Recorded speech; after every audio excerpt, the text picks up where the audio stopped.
Hai nakama, apa kabar? Selamat datang di channel Anime Haki. Pada video kali ini kami akan membahas spoiler lengkap One Piece Chapter 1080 yang akan memperlihatkan betapa mengerikannya seorang kakek Luffy. Oke, tanpa berlama-lama lagi, mari kita bahas bersama-sama.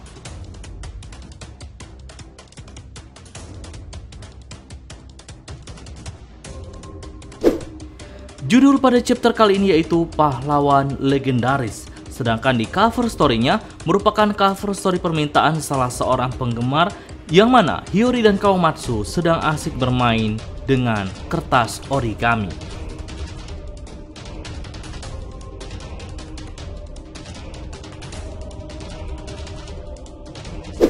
One Piece Chapter 1080 dimulai dengan memperlihatkan kondisi Pulau Hachinosu atau Pulau Bajak Laut. Situasi di sana ternyata sedang tidak baik-baik saja karena beberapa anak buah Tids berbicara tentang pelarian seseorang yang jika kabur akan membuat mereka mendapatkan masalah dengan kapten mereka yaitu Tids. Lalu di sisi lain kita diperlihatkan bahwa Koby melarikan diri dengan beberapa tahanan lainnya.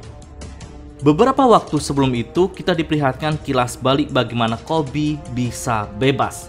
Dalam flashback rupanya Perona secara diam-diam telah berada di penjara itu dan ia menemukan Koby berada di dalam sel.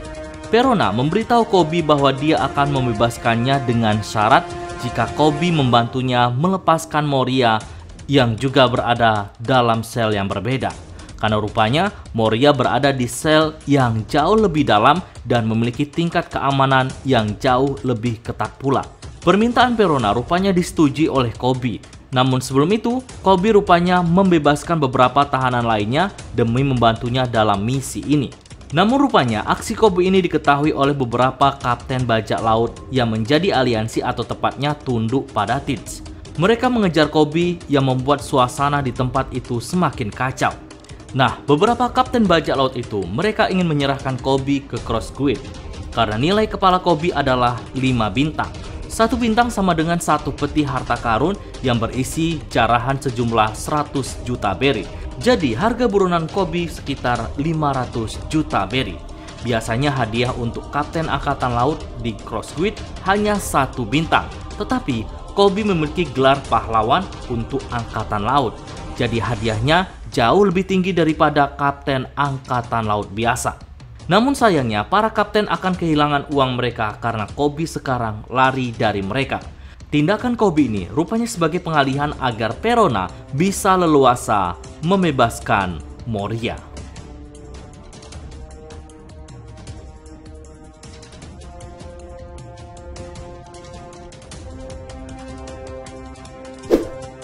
Kekacauan yang terjadi di penjara Hachinosu rupanya diawasi oleh beberapa anggota bajak laut Tids. Mereka semua memantau dari dalam benteng tengkorak di tengah pulau.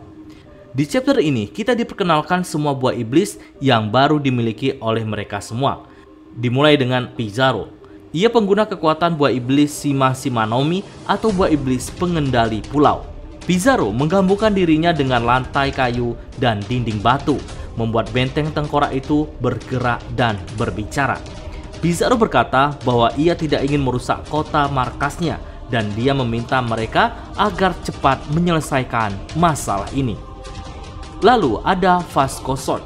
Ia pengguna kekuatan buah iblis Gabu Gabu Nomi atau buah iblis minuman keras.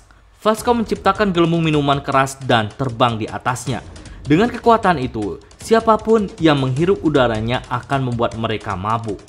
Kemudian ada Sanjuan Wolf. Ia merupakan pengguna kekuatan buah iblis Deka Dekanomi atau buah iblis yang bisa merubah ukuran tubuhnya sesuka hati. Dalam chapter ini, kita diperlihatkan Sanjuan Wolf baru saja tidur. Nah, hanya mereka bertiga dan Shiryu saja yang ada di Hachinosu.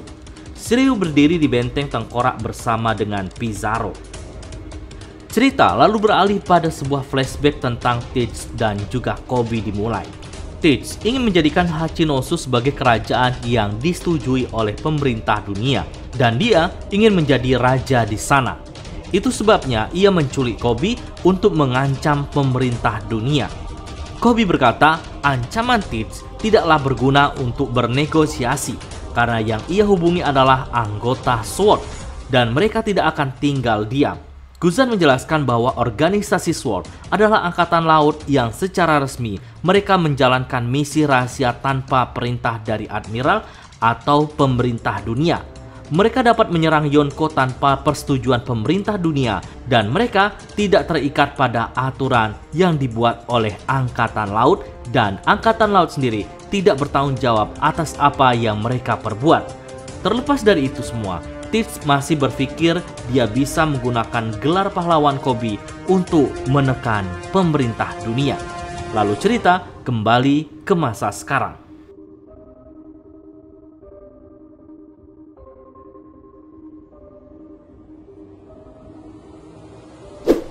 Pasukan SWORD tiba dan menyerang Hachinosu, dan kita diperkenalkan beberapa anggota SWORD yang dimulai dengan Komandan Hibari.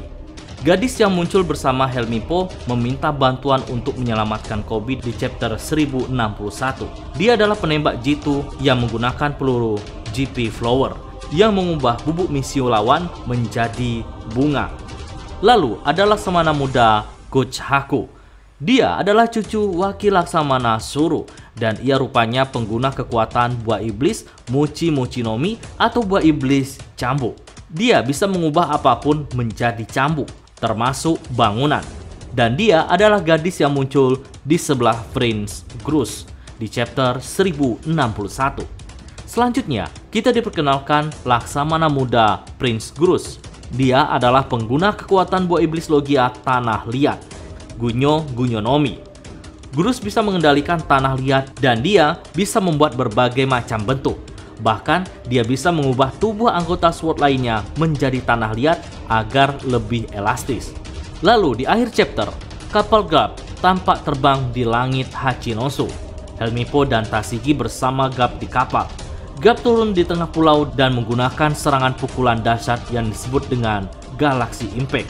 Pukulannya menghancurkan seluruh pulau. Lalu Garp berkata jika mereka tidak tahu siapa yang mereka culik. Kobe adalah masa depan angkatan laut dan murid kesayangan Garp. Oke, itulah spoiler lengkap kali ini. Nantikan pembahasan menarik lainnya pada video selanjutnya.